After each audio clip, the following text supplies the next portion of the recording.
Assalamualaikum warahmatullahi wabarakatuh. Bertemu lagi hari ini di sistem operasi pertemuan ketiga. Minggu lalu kita sudah membahas mengenai sistem komputer. Untuk hari ini kita akan membahas mengenai sistem operasi. Namun sebelum kita masuk ke dalam sistem operasi, kita mengenal terlebih dahulu fungsi-fungsi dari sistem komputer itu sendiri. Apa saja di sini? Nah, di sini ada fungsi dasar sistem komputer. Pada dasarnya, untuk sistem komputer itu terdiri dari perangkat keras atau hardware, program aplikasi atau software, sistem operasi itu sendiri, dan para pengguna atau brainware. Yang masih ingat untuk minggu lalu kita membahas mengenai sistem komputer ada 4 komponen. Yang pertama adalah pemroses, memori utama, perangkat input-output, serta interkoneksi antar komponen. Nah, sistem operasi itu berada di mana?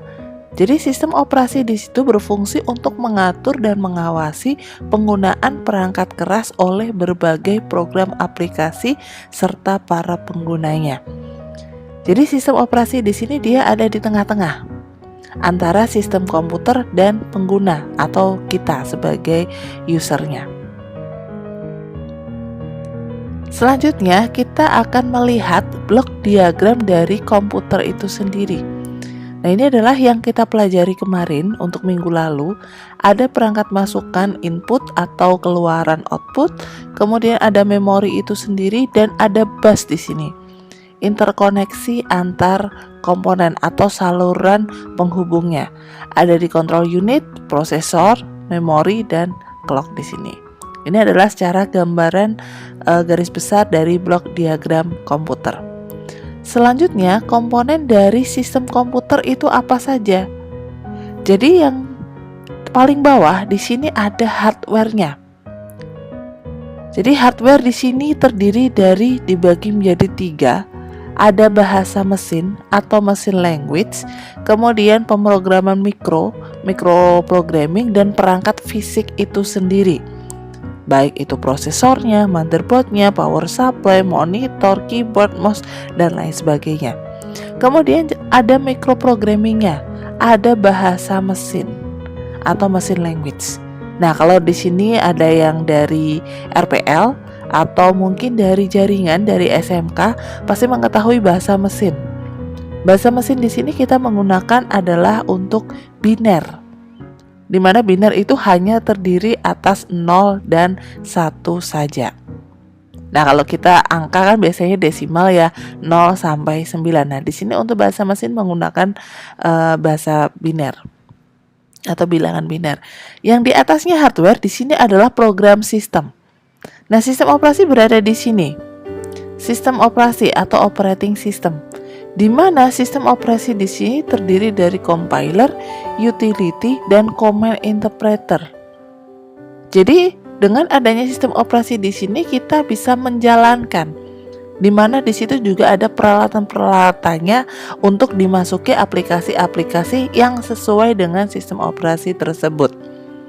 Kemudian ada command interpreter. Command interpreter di sini adalah untuk perintah menerjemahkan dari bahasa mesin ke bahasa kita. Nah, selanjutnya dari program sistem ada program aplikasi. Nah, inilah yang kita gunakan sehari-hari juga. Kalau misalkan kita menggunakan perangkat Android pada HP kita, di situ ada WhatsApp, di situ ada telepon, kemudian ada browser, kemudian ada Play Store, ada game dan lain sebagainya. Nah, itu adalah program aplikasi. Jadi program aplikasi itu bisa berada atau bisa kita akses karena dia berada pada program sistem atau di dalam sistem operasi yang ada. Jadi sistem operasi di sini dia juga sesuai dengan kompatibilitasnya masing-masing. Misalkan Android, berarti ada aplikasi-aplikasi yang memang dia support di dalam sistem operasi Android, bisa ditanam di dalam sistem operasi Android. Kemudian misalkan macOS. Jadi macOS juga memiliki aplikasi-aplikasi tersendiri. Misalkan aplikasi di sini kita menggunakan Blender. Misalkan Blender adalah salah satu aplikasi untuk membuat 3D.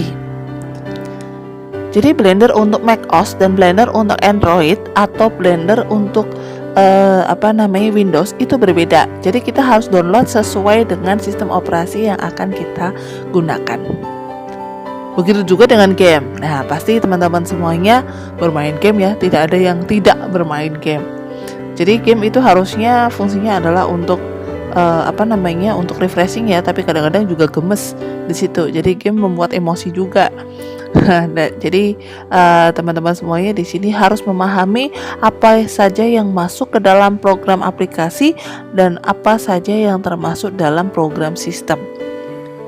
Jadi ada pengalaman juga, itu beberapa semester yang saya pegang untuk sistem operasi. Saya minta untuk sebutkan macam-macam sistem operasi. Excel itu masuk ke dalam sistem operasi. Oke, mungkin nanti next ya sistem operasi namanya Excel. Tapi saat ini kalau Excel dia termasuk dalam aplikasi di dalam Microsoft Office. Nah, itu jadi dibedakan antara program sistem dan program aplikasi. Nah, ini adalah komponen dari sistem komputer. Selanjutnya, kita masuk ke dalam pokok pembahasan kita, yaitu sistem operasi. Jadi di dalam sistem operasi di sini merupakan sebuah penghubung antara pengguna atau kita sebagai user dari komputer dengan perangkat keras komputer. Jadi sebelum adanya sistem operasi, orang hanya menggunakan komputer dengan menggunakan sinyal analog dan sinyal digital. Jadi tidak bisa secara visual itu sebagus sekarang ya, tidak bisa.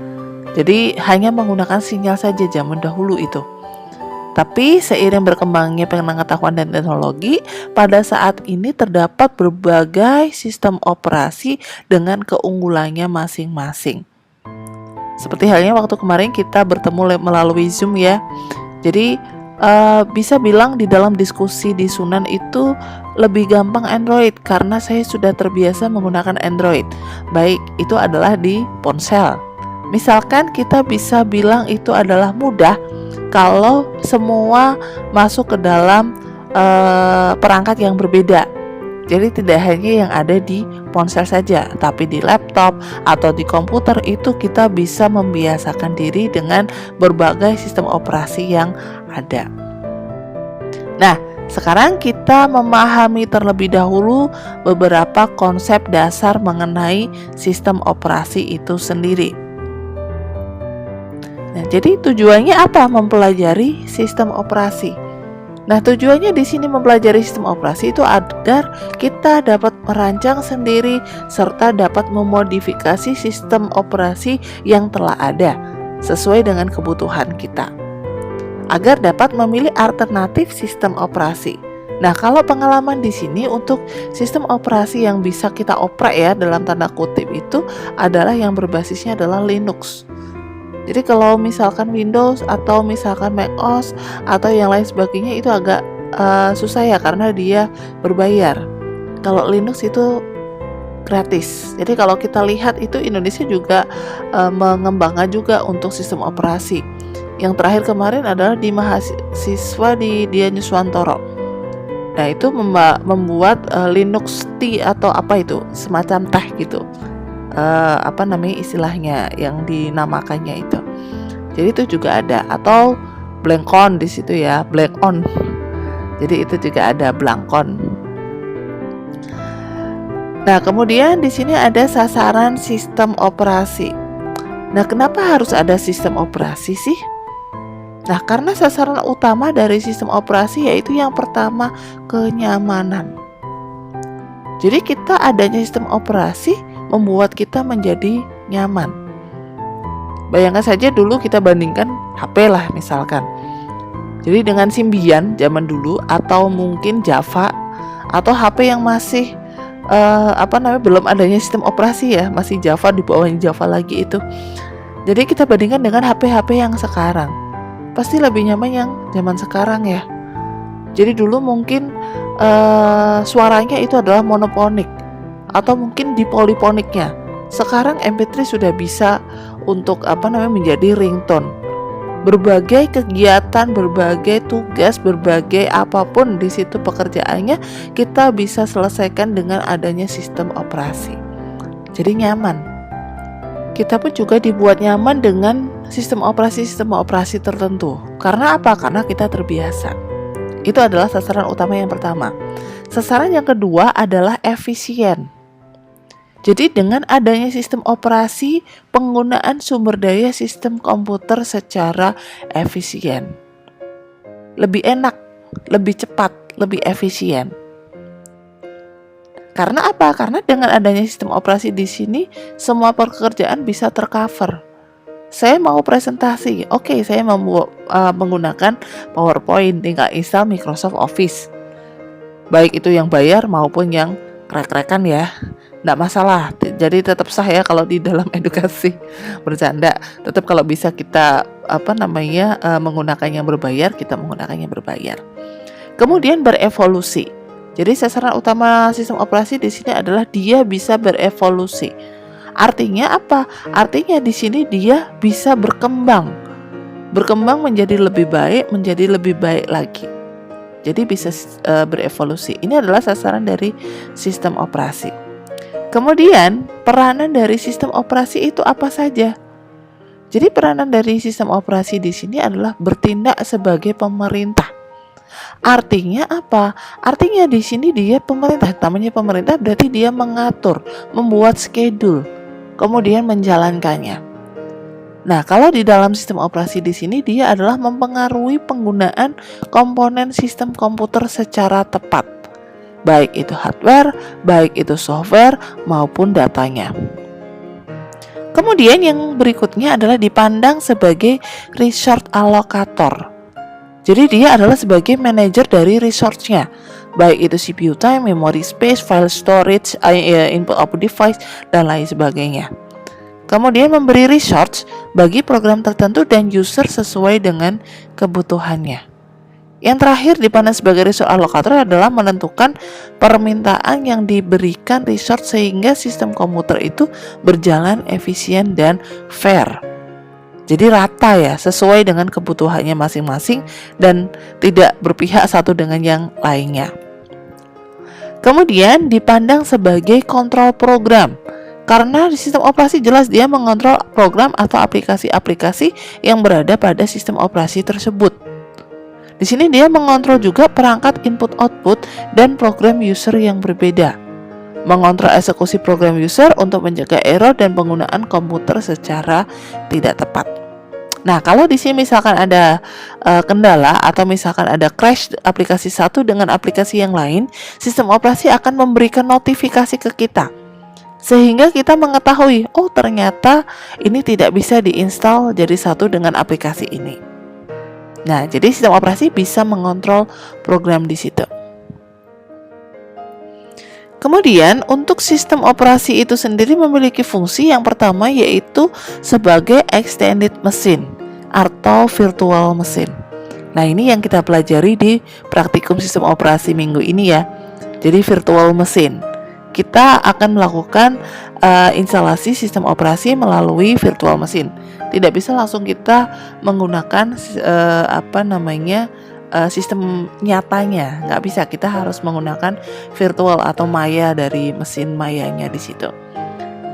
Kemudian sebagai resource manager, di sini adalah mengatur dan mengefisienkan penggunaan sumber daya komputer atau komputer resource, hampir sama seperti peranan yang tadi ya.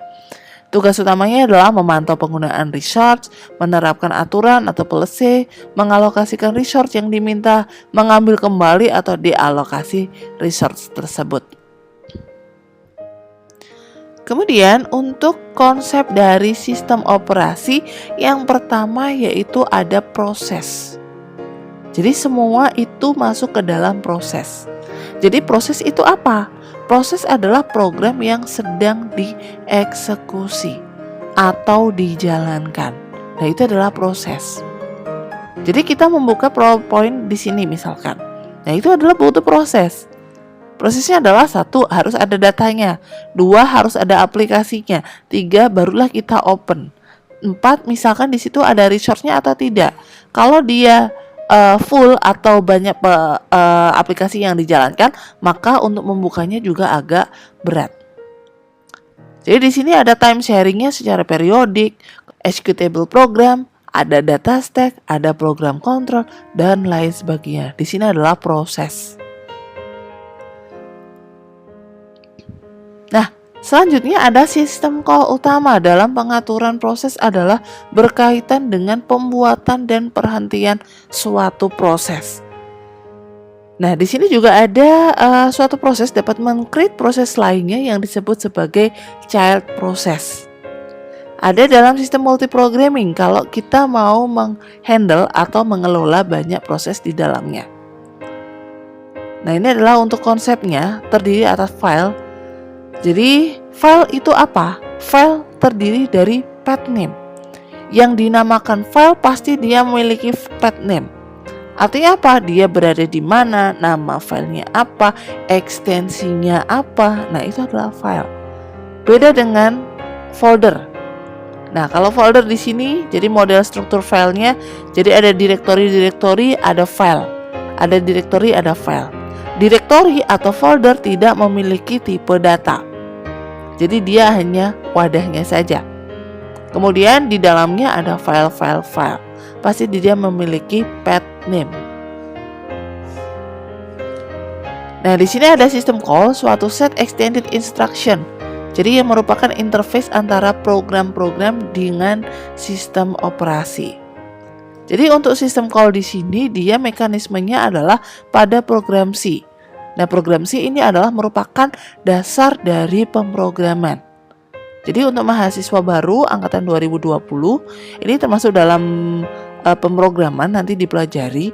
Ini mohon dipahami. Jadi benar-benar dipahami untuk bahasa C karena di sini adalah sebagai dasarnya. Sebagai backgroundnya nanti akan mempelajari bahasa pemrograman apapun. Kalau di sistem operasi nanti kita mempelajari adalah batch system. Nah, jadi nanti kita mempelajari ASCII, mempelajari batch system di situ, bagaimana membuat folder, bagaimana menghapus folder, di situ ada semuanya. Nah, itu adalah kita mau pindah ke bahasa apapun, yang penting nanti konsepnya adalah paham, maka itu akan mudah. Nah, selanjutnya adalah shell. Shell di sini merupakan unique command interpreter. Jadi ini adalah untuk di Linux. Kalau kita di Windows kita menggunakan command prompt. Jadi nanti kalau kita udah kalau di dalam RPS ya, itu kita di pertemuan 6-7 itu sudah masuk ke bahasa pemrograman batch di situ. Jadi kalau shell ini adalah di unique command interpreter. Jadi di Linux kita menggunakan shell. Untuk perintah-perintahnya hampir sama, tapi ada beberapa yang sedikit berbeda untuk command interpreternya di sini. Nah, selanjutnya di sini kita membahas mengenai software, program atau aplikasi secara garis besar. Jadi secara garis besar di sini dibagi menjadi dua. Yang pertama adalah sistem software. Ini kita sudah membahas mengenai di blok diagram komputer tadi. Jadi sistem software. Sistem software itu apa? Sistem software adalah software yang digunakan untuk mengolah mesin atau komputer itu sendiri beserta periferalnya. Jadi software ini masih dibagi menjadi dua kelompok. Yang pertama adalah compiler atau interpreter. Yang kedua adalah operating system. Nah, berikutnya adalah application software. Jadi kalau aplikasi software atau software aplikasi di sini adalah digunakan untuk keperluan tertentu dalam rangka menyelesaikan permasalahan pada user. Software ini pun dikategorikan menjadi dua kelompok. Yang pertama adalah programming language, yang kedua adalah package software. Jadi sistem operasi itu masuk ke dalam sistem software. Tapi kalau Word, Adobe Flash, Adobe Premiere, Blender, 3D Max dan lain sebagainya atau bahasa pemrograman itu masuk ke dalam application software. Jadi di sini dibagi menjadi dua, programming language dan package software. Jadi kalau programming language adalah bahasa pemrograman. Artinya apa? Semua bahasa pemrograman masuk ke dalam aplikasi software. Baik itu bahasa C, bahasa Python, bahasa C++, Java, HTML, PHP, kemudian dan lain sebagainya itu masuk ke dalam programming language. Jadi untuk aplikasi yang digunakan itu adalah di-create menggunakan bahasa pemrograman. Sedangkan package software di sini adalah software yang sudah disediakan, baik itu berbayar maupun gratis, atau kita tanda kutip tadi ya, di-crack. Jadi banyak sekali aplikasi sesuai dengan kebutuhannya. Jika kita mau editing foto, kita bisa menggunakan Photoshop. Kita mau bermain vektor, bisa menggunakan Corel. Kita mau editing video, bisa menggunakan Adobe Premiere, dan lain sebagainya. Selanjutnya di kategori sistem operasi, di sini ada 4 kategori. Yang pertama adalah single user single tasking. Artinya apa di sini? Satu user hanya bisa menjalankan satu tugas saja atau satu pekerjaan saja. Selanjutnya kalau pekerjaan yang satunya sudah selesai, maka pekerjaan yang berikutnya akan dieksekusi. Yang kedua adalah multi user single tasking. Artinya apa? Namanya multi berarti banyak user atau banyak pengguna, tapi hanya bisa menyelesaikan satu tasking saja atau satu program saja. Kalau programnya sudah selesai, barulah nanti bisa melanjutkan program yang berikutnya. Yang ketiga dalam kategori sistem operasi di sini adalah single user dan multitasking. Artinya apa? Satu pengguna bisa menyelesaikan atau bisa mengakses lebih dari satu pekerjaan atau lebih dari satu program. Sama seperti sekarang, HP sekarang sudah multitasking, ya kan? Jadi multitasking bahkan multi user. Nah ini yang terakhir. Jadi multi user multitasking. Jadi banyak user bisa menyelesaikan atau bisa mengakses banyak program. Nah ini adalah yang terjadi pada sistem operasi yang sekarang. Jadi terhubung dengan jaringan, beberapa orang bisa mengerjakan pekerjaan secara bersama-sama. Nah ini dibahas satu persatu. Ada single user single tasking. Nah ini nanti bisa dibaca lagi ya. Jadi ada disk operating system atau DOS. Jadi kalau di DOS atau misalkan kalau yang sekarang adalah di command prompt, setiap tugas atau setiap perintah itu satu persatu saja. Tidak bisa kita memerintahkan dengan berbeda skripnya. Tidak bisa. Jadi satu persatu. Kemudian ada multi-user single tasking. Jadi di sini contohnya adalah menggunakan Novel Network. Kemudian ada single user multitasking. Satu komputer dipakai oleh satu user dan dapat menjalankan banyak program di dalam satu waktu. Hampir semua sistem operasi masuk ke dalam kategori ini. Tampilan desktop sudah GUI ya, Graphic User Interface, jadi udah bagus ini. Multi-user multitasking di sini biasanya adalah berhubungan dengan jaringan. Jadi karena untuk menggabungkan user satu dengan user yang lainnya, kalau tidak ada terkoneksi jaringan tidak bisa. Baik itu jaringan yang menggunakan kabel atau LAN atau menggunakan wireless atau menggunakan apapun, yang penting ada koneksi jaringannya. Baik, itu adalah materi untuk pertemuan hari ini. Jadi untuk pertemuan ketiga ini kita membahas sudah fungsi dari sistem komputer, apa itu sistem operasi, blok diagram dari komputer, kategori dari sistem operasi, dan semuanya yang sudah kita bahas hari ini. Baik, jika ada yang ditanyakan nanti bisa melalui WhatsApp group atau nanti bisa kita diskusi di Sunan. Kita akhiri ya untuk pertemuan ketiga ini. Wabillahi taufiq wal hidayah. Wassalamualaikum warahmatullahi wabarakatuh.